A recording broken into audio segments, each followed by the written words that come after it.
está succionando, ¿no? En metros cúbicos por minuto, dependiendo, ¿no? Litros por minuto, metros cúbicos por minuto, ¿qué más? Podría ser milímetros cúbicos por minuto, va a depender, entonces va a depender de cómo el fabricante dé el valor, ¿ya? Entonces, esa cantidad de aire que pasa lo da el fabricante, al motor, ese motor. Ahora, ese motor, como ustedes saben, todo equipo que funciona girando, porque es un motor en la parte interna está girando, ¿no? Está girando alrededor de un eje, ¿no? Todo el sistema, entonces se va a desgastar.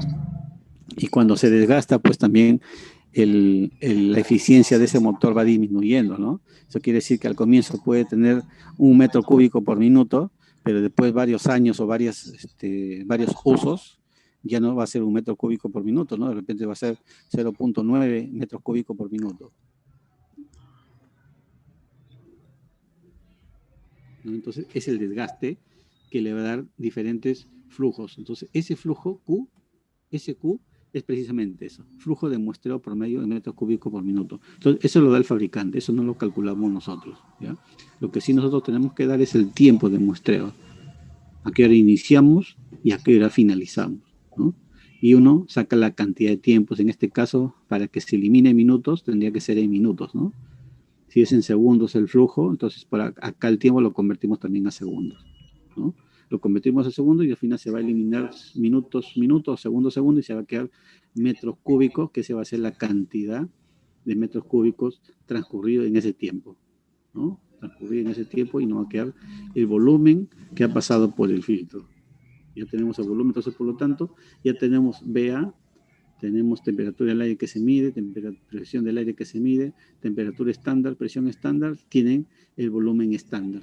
Ese volumen estándar le reemplazan en la ecuación 1, ¿no? La ecuación 1, y pueden obtener la concentración. Pero nos falta el peso, ¿no? O la masa del contaminante, la masa del contaminante. Entonces, acuérdense que la masa del contaminante se calculaba por diferencia de peso, ¿no? Entonces uno llevaba al laboratorio, pesaba al inicio cuando no está nada, y después se pesa al final cuando hay muestra y uno tiene el peso del contaminante. Pero en el caso del gas no es así. En el gas tú no puedes agarrar el gas y juntarlo y pesarlo, ¿no? No se puede hacer eso. Entonces en el laboratorio lo que hacen es llevar la muestra del contaminante gas que se ha capturado no en un filtro, sino en una solución acuosa, ¿no? Una solución acuosa. Esa solución acuosa se lleva al laboratorio y se miden en unos equipos que se llaman espectrofotómetros, ¿no? El espectrofotómetro lo que va a hacer es estimar la masa del contaminante que ha sido capturado, ¿no? Es algo así como, por ejemplo, ustedes salen a la calle en una mañana, ¿no? En una mañana y, y cuando no hay neblina, no hay nada de neblina, ustedes pueden ver hasta 10, 20 kilómetros a la distancia, ¿no? ¿Ya? Entonces eso indica que el ambiente no hay mucha humedad, ¿no? Está casi seco, porque pueden ver hasta el fondo, ¿no? Entonces la atmósfera no está cargada. Pero salen otra mañana y está totalmente nublado, cubierto, en la que no se puede mirar más allá de los 100 metros, porque hay niebla, ¿no? No se ve nada. Entonces la atmósfera está cargada de humedad, ¿no? En un primer caso la atmósfera está sin humedad, ¿no? No hay carga de humedad. Y en el segundo caso sí está cargado de humedad, ¿no? Hay mayor densidad de gotitas de agua, ¿no? En el ambiente que da esa niebla. Entonces, sí. Entonces, la técnica de utilizar espectrofotómetros es algo así, ¿no?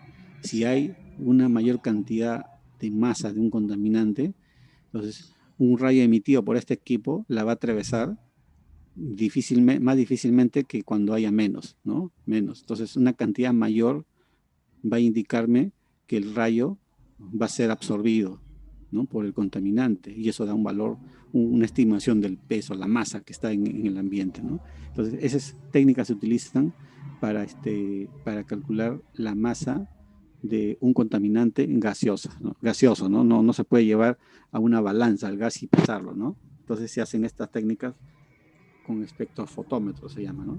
¿Ya? Entonces, uno puede ya saber la masa, ya tiene la masa, tiene el volumen, ahí es su volumen estándar, y puede hallar la concentración del contaminante, ¿no? Tiene masa, tiene volumen, ya prácticamente tiene todo, y allá es la concentración. Una vez que haya las concentraciones del contaminante, ¿no? Porque ya se ha hecho todo este ejercicio de hallar la masa, hallar el volumen estándar, pero inicialmente el volumen del aire, etcétera, etcétera, puedes hallar la concentración. Y para eso, y la concentración en el ambiente, ¿para qué nos sirve? ¿No? Nos sirve para saber si el contaminante está superando un estándar, ¿no? Un estándar. Y por ello calculo mi concentración de dióxido de azufre, por ejemplo, y me sale que tengo 300 microgramos por metro cúbico. Entonces, en 24 horas monitoreo, ¿no? En 24 horas. Entonces yo puedo decir que la concentración está superando el estándar de calidad del aire de Perú, ¿no? Está superando el estándar de calidad del aire de Perú.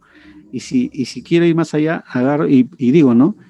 Estamos en un estado de alerta, ¿no? Un estado de preventivo. ¿En qué estado nos encontramos? Entonces le aplico el índice nacional de calidad, ¿no? Que es el valor de la concentración entre el valor del estándar, ¿no? Multiplicado por 100.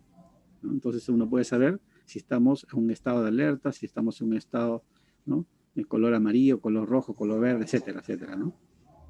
¿Ya? Entonces, ¿no? Con un solo valor y con un adecuado procedimiento, uno puede obtener mucha información para poder decidir, ¿no?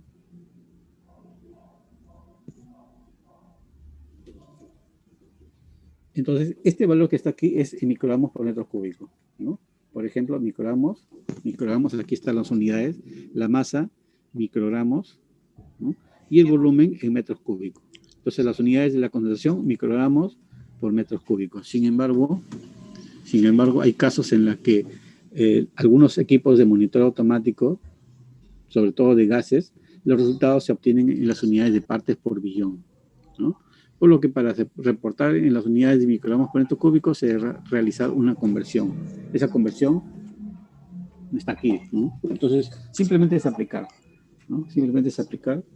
Si ustedes tienen la concentración en microgramos por metro cúbico, entonces para uno llevarlo a microgramos por metro cúbico, entonces simplemente lo que va a hacer es agrega el peso o la concentración en partes por billón que se le van a dar, lo multiplican por el peso molecular, ¿no?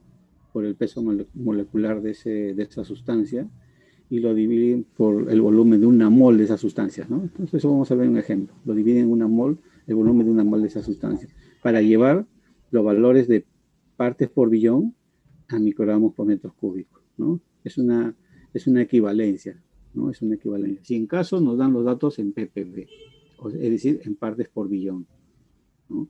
Peso molecular y el volumen de una mol de esa sustancia. Si es SO2, el peso molecular de SO2 es 64, por ejemplo, ¿no? Si es dióxido de nitrógeno, el peso molecular del dióxido de nitrógeno, ¿no? El oxígeno, O2, ¿no? 2 oxígenos es 16 y el hidrógeno es 14. 16 más 14 es 30, ¿no? 30. ¿Ya? Entonces ahí están los valores en masa, ¿no? En este caso, masa del contaminante, M, microgramos por metro cúbico, ¿no? Volumen estandarizado de la muestra, concentración en partes por billón, ¿no? Partes por billón, peso molecular de contaminantes en gramos por mol, y mol es volumen de una mol de gas a condiciones estándar. Ese valor es 24.4 litros por cada mol, ¿no? Por cada mol. Entonces, este valor ya es conocido. Entonces, no nos hagamos tanto problema. El B-mol es 24.4 litros por mol, ¿no? Nos van a dar las concentraciones y lo único que hay que saber es la cantidad del peso molecular de ese gas, ¿no? El peso molecular de ese gas. Eso es lo que nos interesaría obtener aquí y ahí vamos a obtener en microgramos por metros cúbicos. Ese es en el caso de los gases, ¿no? Entonces, los casos